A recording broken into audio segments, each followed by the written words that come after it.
안녕하세요. 아들 하나를 둔 40대 주부입니다. 아이는 초등학교 5학년이고 요즘 학원에 다니고 있습니다. 그런데 아들이 학원을 다니는데도 요즘 성적이 계속 떨어집니다. 남편과 이야기를 나누고 아이가 걱정되지만 스트레스를 주기 싫어서 공부해라는 잔소리는 꾹 참고 지켜보고 있었습니다. 그런데 얼마 전 아이가 학원에 가지 않고 친구네 집에 가서 놀고 있었다는 사실을 알게 되었습니다. 친구들끼리 서로 연락하고 모여서 게임을 하거나 과자를 먹고 놀거나 했었다고 합니다. 아이들이 모였던 집은 부모가 맞벌이라 늦게까지 돌아오지 않는다고 하더군요. 그 사실을 알았을 때 놀라기도 놀랐고 마치 아들이 나를 배신했다는 생각마저 들어 심하게 야단을 쳤습니다. 그런데 그날 이후 아들은 집에서 거의 말을 안 하게 되었습니다. 초등학교 고학년에 올라가면서 말수가 예전 같지 않게 줄어들었다고 느끼고 있었지만 사내아이라 사춘기가 와서 그런가 보다 하고 크게 생각하지 않고 있었어요. 그런데 이번 일로 인해 더 심해져서 이제 아들과 앉아서 같이 이야기해 본 게 언제인가 싶어요. 아이 아빠는 그냥 좀 더 크면 괜찮아질 거야 라고 하며 걱정하지 말라고 하지만 저는 점점 어색해지는 아들과의 관계가 너무 고민이 됩니다.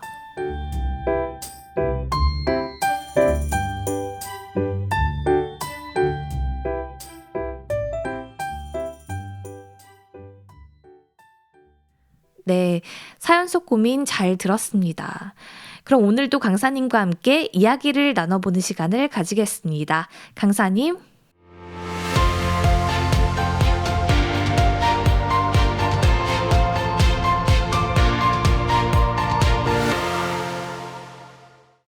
안녕하세요. 마인드 교육 전문 강사 이태희입니다. 오늘 사연 잘 들었습니다. 우리는 살아가면서 수많은 사람들과 마주하고 살고 있습니다. 그런데 그 수많은 사람들 중에서 마음이 맞지 않는 사람이 분명히 있겠죠? 엘림 씨도 마음에 맞지 않는 사람이 있으신가요? 사회생활을 하다 보면 가끔 만나는 것 같아요. 저는 같은 프로젝트를 하던 사람과 마음이 안 맞아서 어려웠었는데 일하는데 스트레스를 받을 뿐만 아니라 서로 대화하기에 꺼리다 보니 일 진행 속도가 더뎌져서 힘들었어요. 네, 그렇습니다. 저도 대학교를 다닐 때 정말 성격이 맞지 않는 친구가 한 명 있었습니다. 어떤 이유였는지 기억은 안 나지만 맞지 않다고 생각한 이유로 그 친구와는 이야기를 잘 하지 않았던 것 같아요. 그런데 이렇게 맞지 않는 사람과의 관계가 아니더라도 정말 가까웠던 친구와도 그 사이가 틀어지는 경우도 있죠. 어떤 계기로 서로에게 감정이 쌓이게 되면 정말 영원히 함께 할 것 같던 친구와도 멀어질 수 있는 게 사람과 사람 사이의 관계인 것 같아요. 이렇게 관계가 틀어지는 이유는 무엇일까요? 음, 제 경험으로 생각해 보면 상처를 받는 일이 있었거나 서로의 마음을 오해했을 때 관계가 멀어지고 그랬던 것 같아요. 네, 그럴 수 있죠. 어떠한 일로 마음의 상처를 받게 되면 우리는 그 사람에게 마음을 닫게 되곤 합니다. 마음이 닫히면 입도 같이 닫히게 되는데요. 그렇게 대화가 단절이 되면 그 관계는 다시 회복을 하기가 어렵습니다. 요즘 식당에 가보면 흔히 볼 수 있는 모습이 각자 핸드폰을 보고 있는 모습이에요. 식당뿐 아니라 버스, 전철에서 많은 사람들의 시선이 스마트폰에 고정이 되어 있죠. 오랜만에 우리 아이들과 맛있는 음식을 먹고 즐거운 시간을 보내러 외식을 하러 갔는데 현실은 스마트폰과 소통하고 있는 아이들을 보신 경험. 부모님이라면 분명히 한번 해보셨을 것 같아요.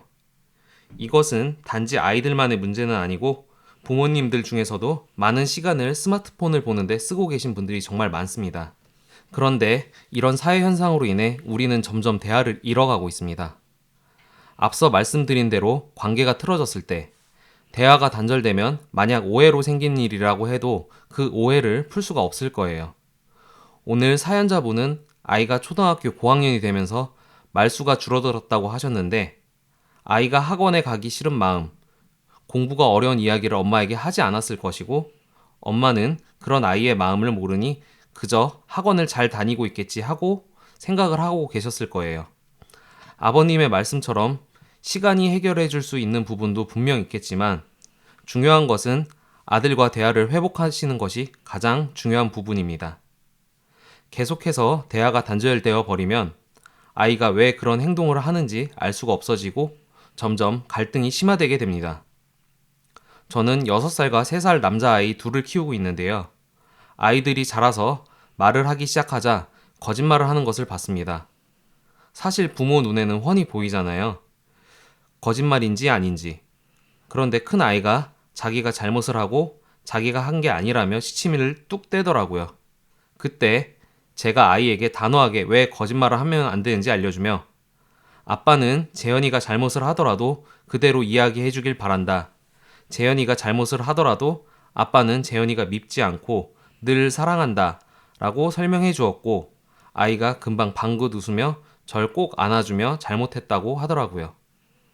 이렇게 가정에서부터 아이들이 마음을 이야기하고 소통하는 방법을 익히면 나아가서 친구들과의 관계에서도 더 자라 사회에서 만난 관계 속에서도 자신의 마음을 표현하는 것이 익숙해지고 편해지게 됩니다. 우리는 잘한 것을 보여주길 좋아하고 잘못한 것은 가리고 싶어 하곤 합니다. 혹시 엘림 씨도 그랬던 경험이 있으신가요? 아, 네. 송편이나 만두 같은 거 빚을 때 제일 예쁘게 만든 것은 가운데다가 놓고 못생긴 것은 옆으로 놓고 다들 그렇지 않나요? 네, 그렇죠. 잘못한 것을 인정하는 것이 쉽지 않을 수 있습니다. 왠지 내가 지는 것 같고 그런 기분이 들 수 있어요. 그런데 이런 상황이면 어떨까요? 우리가 코로나로 인해 배달 음식을 많이 시켜 먹었었잖아요. 그래서 배달량이 많아지다 보니 배달 사고가 종종 생겼다고 합니다. 배달 사고가 나면 가게 사장님은 어떻게 대처해야 할까요? 고객에게 전화해서 솔직하게 사과하고 다시 정상적으로 배달을 해주시면 되겠죠. 잘못 배달된 게 확실한데도 만약 핑계를 늘어놓고 미안해하지 않는다면 고객 입장에선 그리 유쾌하진 않을 거예요. 잘못을 인정하고 사과하는 것이 어려워 보일 수도 있지만 그 가게의 미래를 생각하면 오히려 솔직히 잘못을 인정하고 대처하는 것이 훨씬 좋은 방법입니다. 예전에 라디오에서 들었던 어느 사연 이야기인데요. 어느 구형 벤츠 차주의 사연이었습니다. 벤츠의 차주가 술을 먹고 부하 직원에게 운전대를 맡겼었다고 하네요. 부하 직원은 술을 한 잔도 하지 않았고요. 그런데 주차장에서 나오다가 어떤 아주머니와 접촉사고가 났다고 합니다. 아주머니가 후진을 하다가 제대로 보지 못한 상황이었고요. 그런데 구형이다 보니 벤츠 차주는 5만 원만 주고 가시라고 했다고 합니다. 그런데 사고를 낸 아주머니는 벤츠 차주가 저자세로 나온다 생각하고 그쪽 잘못이 아니냐라고 따졌다고 합니다. 이렇게 실랑이가 계속되자 벤츠 차주는 경찰을 부르면서 정상적으로 보험사에 수리를 맡기고 대물 비용 전액을 청구했다고 합니다. 아이고, 그렇군요. 참 안타까운 사연이네요. 네, 그렇습니다. 만약 아주머니가 자신의 잘못을 인정했더라면 큰 손해를 보지 않으셨을 거예요. 예전에 한 TV 프로그램에서 아버지와 아들의 대화가 단절된 이야기를 본 적이 있었는데요. 고등학생인 아들이 학교에서 심리검사를 진행했는데 정서불안 증세가 나와 아들의 담임 선생님이 스트레스 풀 곳을 찾으면 좋겠다며 부모님과도 이야기를 하라고 조언을 해주었습니다. 아들은 집에 가서 아버지와 이야기를 하게 되었고 그 대화 속에서 예전에 아버지가 아들을 때렸었던 일이 있었고 그런 일들로 인해 아들은 아버지로 인한 마음의 상처가 있었던 것이 드러났습니다. 그런데 아버지는 과거 이야기에 집착한다며 아들의 마음을 이해해주지 못하더라고요. 아, 정말 안타깝네요. 우리가 상대방과 대화를 하고 교류하려면 내 생각과 다를 수 있구나라고 인지하고 있어야 합니다. 사람의 마음의 세계는 각각 서로 다른 세계에 있습니다.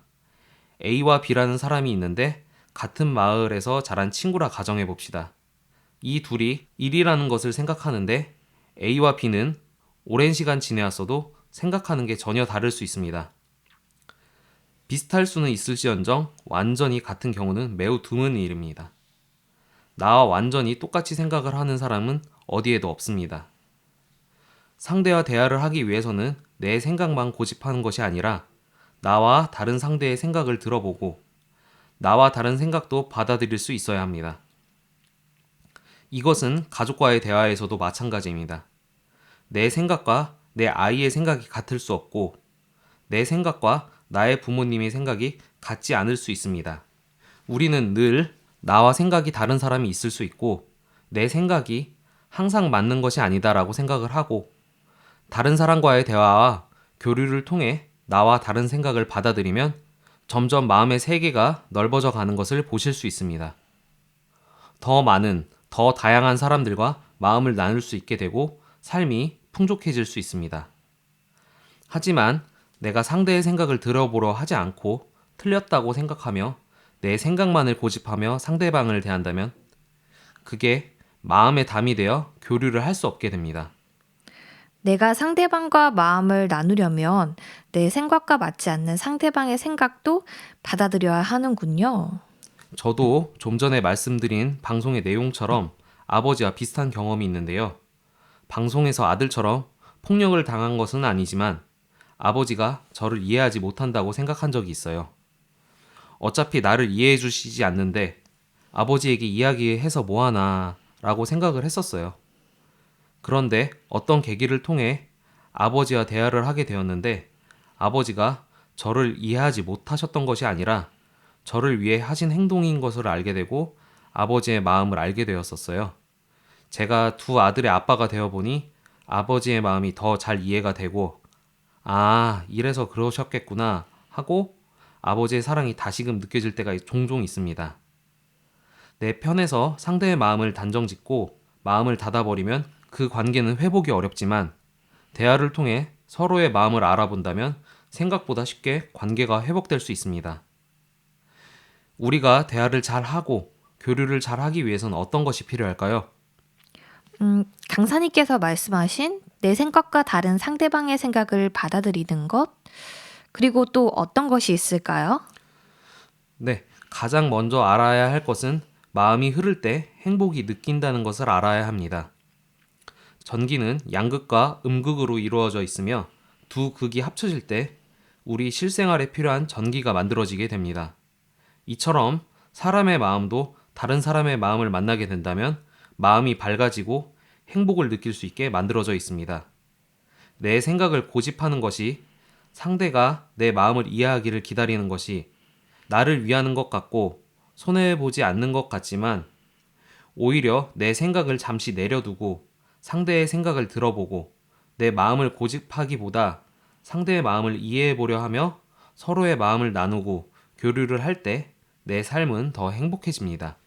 그 다음은 사람의 맛을 느껴보는 것입니다. 혹시 두리안이란 과일을 아시나요? 네, 냄새가 아주 독한 과일이죠? 네, 이 두리안이란 과일이 참 희한한 과일입니다. 껍데기는 삐죽삐죽하고 못생겼고 냄새도 참 고약하죠. 모양과 냄새만으로 그 과일을 그냥 지나쳐 버린다면 우리는 끝까지 두리안의 맛있는 맛을 모르고 두리안을 먹으며 느끼는 행복을 경험할 수 없을 것입니다. 지옥의 냄새, 천국의 맛. 이 바로 두리안의 별명이거든요. 한번 맛을 보고 나면 그 달콤한 맛에 더 이상 냄새가 나지 않는다고 합니다. 신기하죠? 처음엔 그렇게 고약했던 냄새가 전혀 느껴지지 않는다고 해요. 우리가 다양한 과일을 먹어보면 하나같이 제각기 맛이 있죠. 이처럼 사람에게도 다양한 맛이 있습니다. 처음은 두리안처럼 낯설고 어려울 수 있습니다. 그런데 사람을 한번 보고 어떻게 다 알 수 있을까요? 사람도 여러 번 만나고 여러 번 대화를 하다 보면 진정한 그 사람의 맛을 알 수 있을 것입니다. 마지막으로 진솔하게 대화를 해야 합니다. 상대방이 느끼기에 저 사람은 정말 마음으로 대화를 하는구나 라고 느끼게 되면 서로의 마음이 흐르게 되고 서로에게 힘이 되어줄 수도 있습니다. 제가 예전에 학생 때 일을 하나 이야기해 드릴게요. 담당 교수님과 이야기를 나누던 도중 제가 말실수를 했던 적이 있습니다. 이 말실수를 하고 나니 그 이후로 괜히 교수님을 뵙기가 좀 꺼려졌었거든요. 저를 굉장히 예뻐해 주시던 교수님인데 이제는 그러시지 않을 것 같더라고요. 그런데 이렇게 계속 교수님을 불편하게 생각하는 것은 좋지 않다고 생각을 했고, 제가 존경하던 교수님이었기에 제가 교수님께 솔직히 마음을 이야기하고 싶어 커피 2잔을 사서 교수님을 찾아뵈었어요. 지난말 실수에 대한 이야기를 드리며 그 이후로 죄송해서 교수님을 자꾸 피해 다녔다고 솔직히 말씀을 드렸고, 죄송하다고 말씀을 드리니 교수님께서는 오히려 허허 웃으시며 본인은 기억도 잘 나지 않는 일 때문에 제가 마음고생을 했겠다며 제 마음을 다독여 주셨어요. 그 이후로 교수님과 더 가까워질 수 있었고, 이제 졸업한 지도 꽤 되었는데 가끔 안부 전화 드리고 그러고 지내고 있습니다. 대화를 할 때는 나의 잘난 것을 이야기하고 어떻게 하면 내가 더 괜찮아 보일까 생각해야 하는 것이 아니라 마음을 그대로 진솔하게 이야기하는 것이 중요합니다. 처음에는 어렵게 느껴질 수도 있습니다. 하지만 막상 해보면 상대의 진솔한 이야기를 들을 수 있고, 그렇게 마음을 나누다 보면 행복을 느끼고 있는 것을 발견할 수 있습니다. 제 아들들과 대화를 하다가 보면 제 마음에 행복이 가득 차는 것을 느낍니다. 아이들은 순수하기 때문에 그 표현이 거짓 없이 저에게 그대로 전달되고 그 순수함이 저에게 기쁨을 주는구나 싶습니다. 이런 아이들의 순수함처럼 상대방과 진솔하게 이야기를 나눈다면 내 마음속에도 기쁨으로 가득 찰 것입니다. 마지막으로 한 가지 이야기만 더 해드리려고 해요. 어느 시골의 노인 이야기입니다. 이 노인은 이제 죽을 날이 얼마 남지 않은 호스피스 병동에 입원해 있는 사람입니다. 그런데 이 노인을 간호해주던 한 청년이 있었습니다. 이 청년은 노인이 참 실없는 이야기를 많이 하는데도 불평하지 않고 노인의 이야기를 잘 들어주었습니다. 싫은 내색 하나 없이 말이죠. 어느 날 노인은 호스피스 병동에서 생을 마감하게 됩니다. 노인은 죽기 전 나를 돌봐준 청년에게 내 전 재산을 증여한다 라고 유언을 남깁니다. 자식들이 여럿 있음에도 자신의 이야기를 들어준 청년에게 노인은 전 재산을 넘긴 거죠. 청년은 그저 노인의 이야기가 재밌었고 그 재밌는 이야기를 들어줬을 뿐이라고 했습니다. 청년은 노인의 이야기를 마음으로 듣고 있었고, 그런 청년의 마음이 노인에게 느껴졌기 때문에 전 재산도 아깝지가 않았던 거예요. 소통을 한다 생각하면 내 이야기를 잘 전달하는 데에 초점을 둘 때가 종종 있습니다. 하지만 상대의 이야기를 잘 들어주는 것이 어쩌면 소통의 가장 첫 단추가 아닐까 싶습니다. 오늘 사연자분도 아들과 단절되었던 대화를 다시 시도해 보시면 좋겠습니다. 아들의 이야기를 먼저 들어봐 주시고 아들의 마음을 이해해 보시고, 그리고 아들을 사랑하는 엄마의 마음을 들려주시면서 아들과 진정한 마음의 대화를 나눠보신다면 시간이 오래 걸릴 수도 있지만 꼭 다시 아이의 마음과 만날 수 있을 것입니다. 오늘도 마인드 스케치를 듣고 계신 여러분들, 상대와 마음을 나누는 대화를 통해 더 행복한 삶을 살 수 있기를 진심으로 바랍니다. 이상으로 강연을 마치도록 하겠습니다.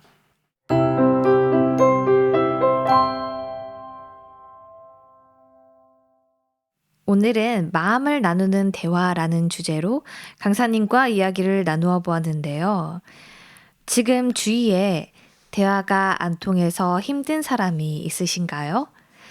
그 사람과 대화하는 것이 스트레스로 느껴지고 그 사람과의 대화는 어떻게든 피하고 싶으신가요? 그렇다면 오늘 들은 방법을 적용해 보는 것은 어떨까요?